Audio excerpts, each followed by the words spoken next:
you want your self-portraits to look like they belong on the cover of a magazine?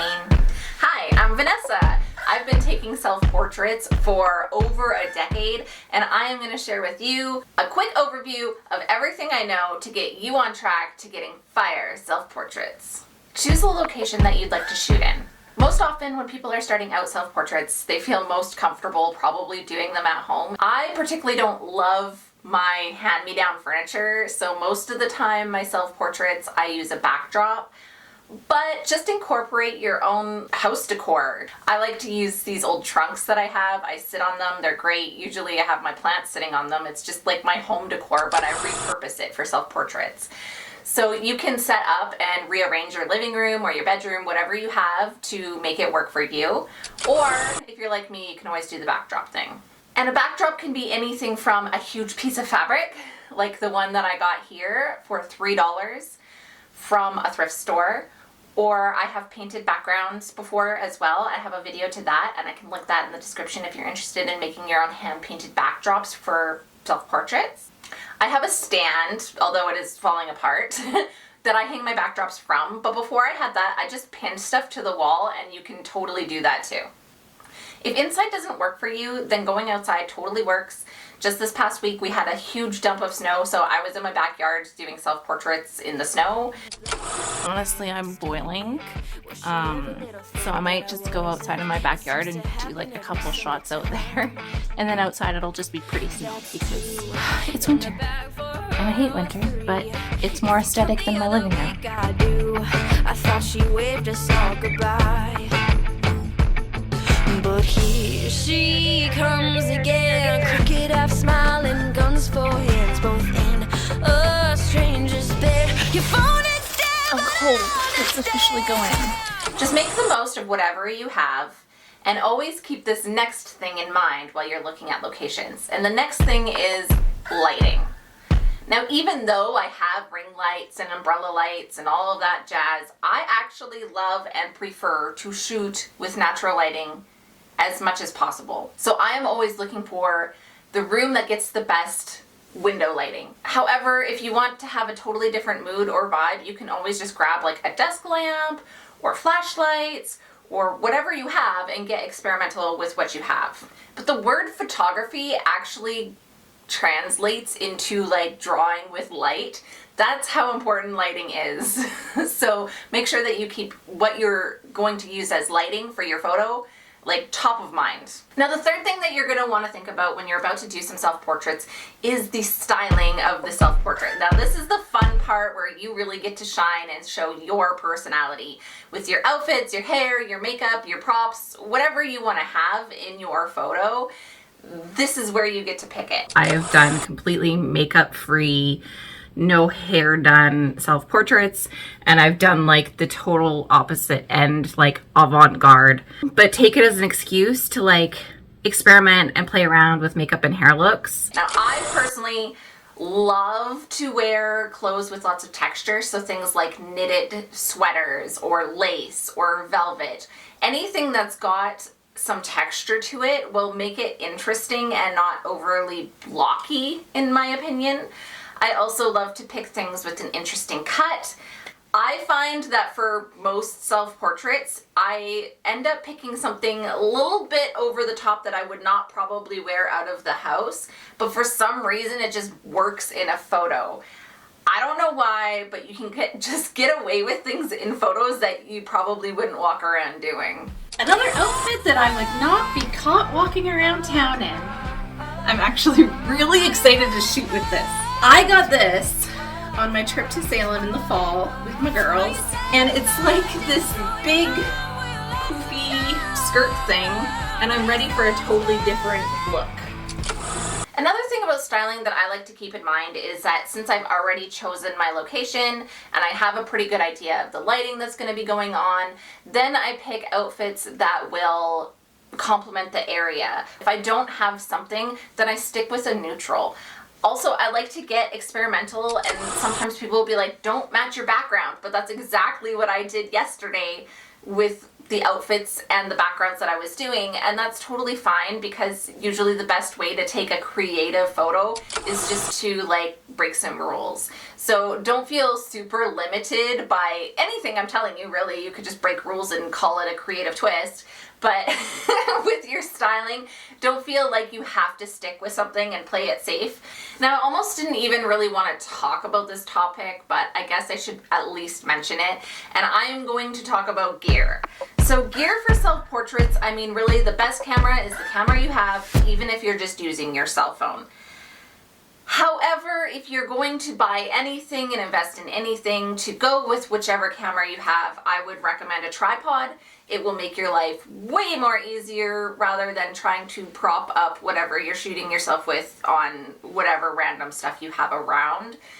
That would be my first investment, and then the second thing I would get is a remote, and that saves you from having to like go over to your camera and set it up and then turn on a 10-second timer and then hit it and then run back to your spot and strike your pose and then go back. I mean, if you want to get a whole bunch of steps in for your day, go ahead and do that.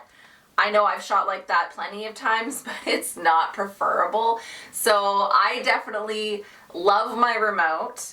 I even prefer my remote over the Canon Connect app, which I have tried with this camera, and it's just a lot more steps. It's not as straightforward as just using a remote. Also, with my cell phone, I have a Samsung. If I put my hand up like this, it will actually trigger the remote timer, which saves me from having to run back and forth to take the photo. So those are the two things that I would say if you're really serious about self-portraits to consider getting. And then for editing gear, I personally use Photoshop, but again, there's a bajillion choices out there for you to use, and it's all on your comfort level and how much you want to edit. This is every self-portrait photographer's probably biggest challenge. Now, I know this is a big deal because I actually have a video about how to focus for self-portraits, and it's like one of my top performing videos. So if you're interested, I'll have it linked in the description, but just a brief overview is that I personally usually use my remote. I set my camera to an autofocus on the center point, and it does a pretty good job of just capturing me as long as I am in the center of the photo. If I'm going to be in some other area of the photo, along the sides, the bottom, or the top, or whatever, then I will have to change my focus. I was shooting yesterday, and I was having a little bit of problem with the focus because what I was wearing was quite dark, and the background was quite dark, so it didn't really differentiate well where exactly I was. Because of the dark outfit, it's having a hard time focusing on me. So what I did was I just focused on this remote sitting in the middle of the trunk, which is essentially where I'm gonna be. And then I set it to manual focus so the autofocus won't change that. Now it is just set to this spot, and as long as I'm sitting in that spot, I will be in focus. That's a surefire way to get your focus nailed, as long as you're not moving from that spot too much. I did forget that I switched it, and I brought the camera closer to me and I took a few photos, and then I was like, oh crap, this is not focusing because I had it set to manual. So just keep that in mind if you're going to be using that technique. Something else that really makes it hard to focus is if you're taking really low light photos. So this is very similar to what just happened to me with the dark on dark. It has a hard time seeing where you are. So if I'm taking a low light photo, sometimes what I'll do is I'll just like have my cell phone nearby, and I will just hold it up in front of me and like have it turn on so that it's a really bright light. It will see something to focus on.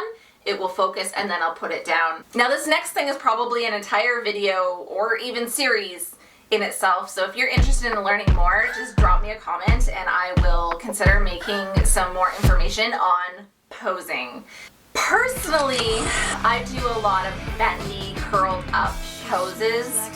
I like to have basically all of my limbs bending. And I like to try and stagger my legs a little bit so they don't look too much like a mermaid chunky tail. Get a little bit more movement. Arm back.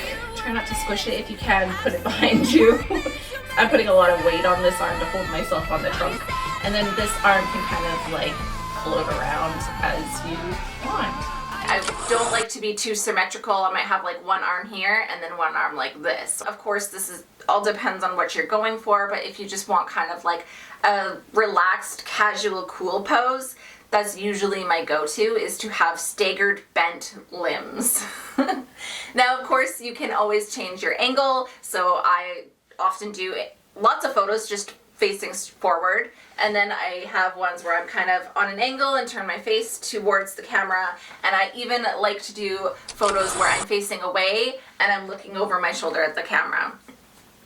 Those ones work fabulous for people like me that don't have a very strong chin, and so I very easily get double chin happening. But when I'm looking over my shoulder, I usually have my hair here and it just kind of covers that area. So it's a fabulous pose for anybody that is not loving their chin area, neck, anything like that.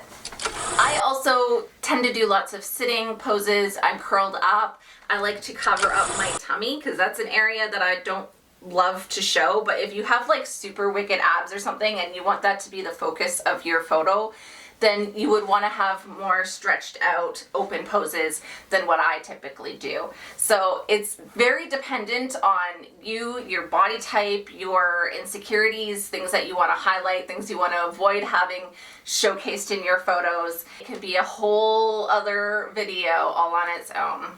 So those are just a few little tastes of what you can do with posing. Now, aside from styling, editing is the next thing that will give your photos the most personality and be where you can really put your own spin on things. I have done like a whole range of editing, everything from like no editing at all to like highly conceptual, composite, fantasy-like self-portraits, and that's totally up to you what you want to do. I will note, however, that it is most likely that your photos will need a little bit of editing, at least a little bit more than, say, photos you'd be taking of someone else, just because you're not on the other side of the camera to make sure that everything is absolutely perfect. So sometimes you need to at least crop your image, straighten it out if it's a little bit crooked, a little bit of sharpening sometimes if the focus was close enough but not absolutely perfect. These things will really make your self-portraits shine, and pretty much any editing software that you choose to use will be able to do things like crop and straighten and sharpen. So unless you're wanting to do any highly conceptual, fantasy, crazy edits, you should be good with whatever you have access to. And that's it. That's all the ingredients that you need to take absolutely fire self-portraits at home. So if you stuck around this long, you deserve an extra little sweet tidbit of information that I feel like self-portrait artists don't talk about enough. And that is, a lot of your photos will be shitty. They're gonna be crap. I'm sorry, it's just part of the process. I have a ton of horrible photos, and like I said, I have been taking photos of myself for a freaking decade, and I still have entire shoots that don't work out. I was in my backyard, I was trying to do the glowy candle thing in the snow at twilight. The problem with the photos is that it was actually snowing at the time, and I know that sounds like, oh, that's whimsical, but like literally every photo had like chunks in front of my face that were not big enough to be aesthetically pleasing snow. It was like a wispy dust kind of snow, and so there wasn't any, like I tried to Photoshop some of it out. There wasn't really anything I could do about it. If you're interested in learning more about self-portraits, I highly recommend that you check out the videos I have linked in the description below and the videos that are on the end screen. Thanks for watching. See you next time. Left as the hour turned 3 in the morning, 'cause the night was full of everything I wanted, and my head hit the pillow with a smile. She was gone, but I guess she wasn't forgotten.